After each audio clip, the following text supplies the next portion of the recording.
On this episode of What's Going On with Shipping. This is the Israeli Navy. You are approaching a blockaded zone. If you wish to deliver aid to Gaza, you may do so through the established channels. Please change your course toward the port of Ashdod, where the aid will undergo a security inspection. We are here with the conscience of the world, moving peacefully in a non-violent humanitarian mission to take this aid.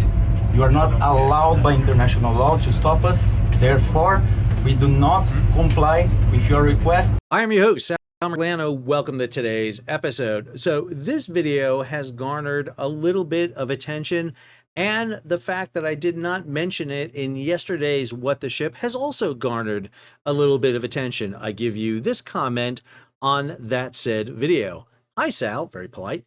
You seem to have conveniently failed to mention the largest act of piracy in modern history. 40 vessels were attacked and hijacked in international waters, approximately 450 crew abducted and tortured, their cargo looted. That is more vessels and crew taken than the Houthis ever have. When are you going to talk about the breaches of law of the sea by the pirate state of Israel? Are you one of those people paid off by the pirate state? I mean, you got the gall to call out the US and Houthis, but not Israel. Really? First off, can I be clear? If I was being paid by a pirate state, I would be ecstatic. I mean, I'd be wearing pirate garb. I'd have an eye patch on. I'd have a parrot, potentially a peg leg. I would go full pirate all the time. I mean, I got the beard coming in, kind of looking like a pirate right now. All right, let's address this because I do have a little bit of qualms with this, not the least of which, by the way, I have addressed this. Literally in the previous What the Ship, in my last story, talked specifically about the Gaza Flotilla. And back in June, I talked about the first boat that came across that was seized by it. So it's not like I haven't talked about it. And then just a couple other points here real quick. 40 vessels were attacked and hijacked. I don't know about attacked. They were seized by the Israelis. The crews were abducted and tortured. I don't know about tortured. Again, I don't know the feedback from the people who are being released. I mean, the Israelis are releasing people. I've seen them fly home. That is more vessels and crew taken than the Houthis ever had. I mean, that's true, but these are the vessels in question. We're talking about sailboats. We're not talking about large commercial carrying vessels. But to be fair, let's go ahead and look at the story, and I will once again reiterate what I think are the main issues here. So here's the story from the AP. Hundreds of Israeli police officers were deployed Thursday to the southern port of Ashdod to process some 450 international activists detained by Israeli naval forces hours earlier in the Mediterranean Sea. The activists, including European lawmakers, were taking part of a flotilla attempting to break Israel's blockade of Gaza when their vessels were intercepted, drawing widespread condemnation and sparking protests around the world. The global Smuda flotilla was the largest yet to break the blockade, didn't technically break the blockade, yet it comes at a time of growing criticism of Israel's conduct in Gaza, where its offensive has laid waste to wide swaths of territory and killed tens of thousands of people. All right, let's break this down because there's a lot of points here that need to be made. First off, again, the vessels that are sailing in here are largely yachts and sailing boats. These are not ships delivering large quantities of aid to Gaza. This image shows you aid being loaded on board one of the larger vessels heading to Gaza. Understand, if you want to deliver aid to Gaza, I am all 100% for that. Again, I think what's happening in Gaza is horrible. I think it's a disaster of epic proportions. Thousands are being killed, hundreds of thousands displaced. But let's also not forget that the issue that precipitated this was an attack out of Gaza by Hamas against the Israelis. You've got to have historical context here for this. The other thing is this idea about taking aid into the port of Gaza. First off, there's no port of Gaza. Yeah, okay, there is a port of Gaza. This is marine traffic right here. Let's take a look at Gaza. Here is Gaza. This is the port of Gaza. It says port of Gaza, but let's be clear. It is a small little boat port. This is not a large shipping port.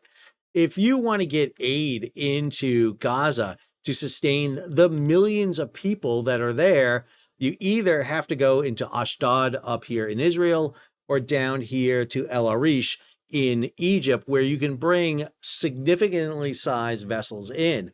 I would have a better feeling of this flotilla bringing aid in if they chartered a vessel that could substantially deliver aid to Gaza than a batch of sailboats heading over to make a political point, which is what this is. This is a big political point. I don't have a problem with that.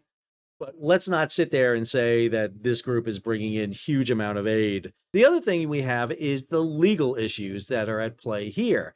I have called out Israel for seizing vessels in international waters. Again, we don't know where this happened, but by all accounts, based on the tracking of several vessels, this took place beyond the 12-mile limit of Israel and Gaza, which means this is international waters.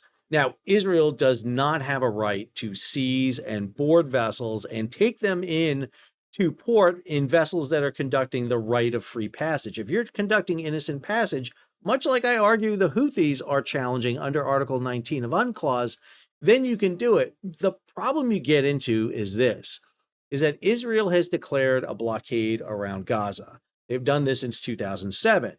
And this flotilla announced their intention to go to Gaza. So it's not like they're innocent passaging, just sailing by, sailing past the coast of Gaza, and the Israelis grab them. They said they were going to Gaza. They announced it. They broadcasted it. We've got multiple videos showing them.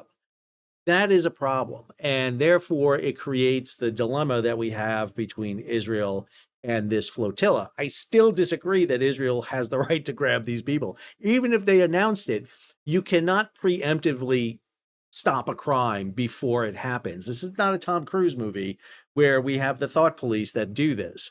You have to wait for them to cross the 12-mile limit, and then you can execute the seizures. This is premature, and the flag state of all these vessels should make an issue with Israel. I told that in the video we talked about when they seized the first boat, the Madeleine, back in June, because that was a British flag vessel, and the British should have raised issues about the Israelis seizing that. They don't have a right to grab it in international waters. I don't know how more clear I can be than that, but let's also be clear that these vessels are not delivering vast quantities of humanitarian aid that are going to feed the millions of people living in Gaza. Now, let's talk about a couple other issues that are significant here. These ships came under a series of drone attacks, one off the coast of Tunisia, another off the coast of Sicily and Crete. And these are significant. Now, I will note that the weapons used here, I have some questions about. I mean, in one case, we saw the drone drop what looks like some sort of explosive or fire, and the explosive device landed on the stern of the vessel. It's a bright plume, a big flare, but using a fire hose, they're very rapidly able to extinguish this fire. And matter of fact, there is almost no indication of much damage to the vessel. So this seems to be an effort to really cause more concern, or perhaps influence the sailing of these vessels more than cause physical damage to the vessel or injury to the crew. But it is significant. I mean, you should not be attacking vessels out there. And this is Tunisia and the territorial waters of Italy and Greece, or in and around Malta too, I believe, that should be investigating this. Now, we know that there were warships out there saying that they were going to escort them, but they left the vessel. They warned them about entering Israeli waters. And then this story from October 5th, Israel has deported a further 29 activists detained by the Navy last week for taking part in a flotilla that sought to deliver aid to Gaza. The exact numbers keep changing and fluctuating, somewhere in the range of 150 to 200 of the people on board have been processed through Israel and flown out largely to Greece. I know Greta Thunberg has done a press conference about this. They looked like they weren't tortured. It looks like they were apprehended, arrested, given change of clothes, and then put on an airplane and left. Again, this is a bit different than the Houthis. The Houthis are killing people. The Houthis are targeting vessels that are not intentionally heading to them. They're targeting ships that are just trying to sail by and do business and commerce around the world. This was an aid flotilla heading to Gaza. It was also one of the slowest crossings of the Mediterranean since Columbus. They were not quick coming across. This has been going on for over 2 months.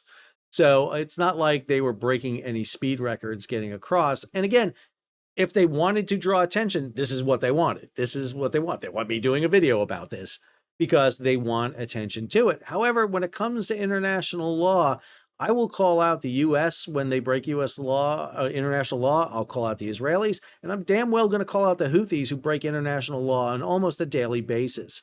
So I do have an issue. If you're going to sit there and tell me that I am a hypocrite and I have gall for not calling out Israel, Israel's called out. I called out Israel before. I try to be an honest broker. I try to call balls and strikes, be an umpire, and not allow what happens on the world's oceans to go unnoticed. And whether it's Israel, the United States, Russia, China, the Houthi, Iran, I don't care. I will call them out because who I am trying to protect are those mariners that are out there getting shot at. The people on the flotilla chose to be there. They chose to be there, and they knew exactly what was going to happen if they tried to run into Gaza. They knew the response they were going to get, and they wanted that. The crew on board the most recent vessel, the Minerva Graf, who was sailing from Djibouti heading to India, did not ask or want an attack by the Houthi, and 2 of that crew was injured, 1 severely.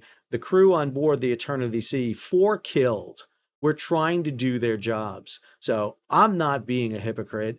I don't have any gall. It is the Houthi and those who perpetrate these incidents on the high seas who have the incident. Hope you enjoyed today's episode. If you did, hey, take a moment, subscribe to the channel and hit the bell so be alerted about new videos as they come out. Leave a comment, share it across social media, and if you can, support the page. How do you do that? Well, you can hit the super thanks button down below or head on over to Patreon and become a monthly, yearly subscriber. Probably didn't make many people happy with this video, probably angered a few people, probably going to lose some subscribers over it.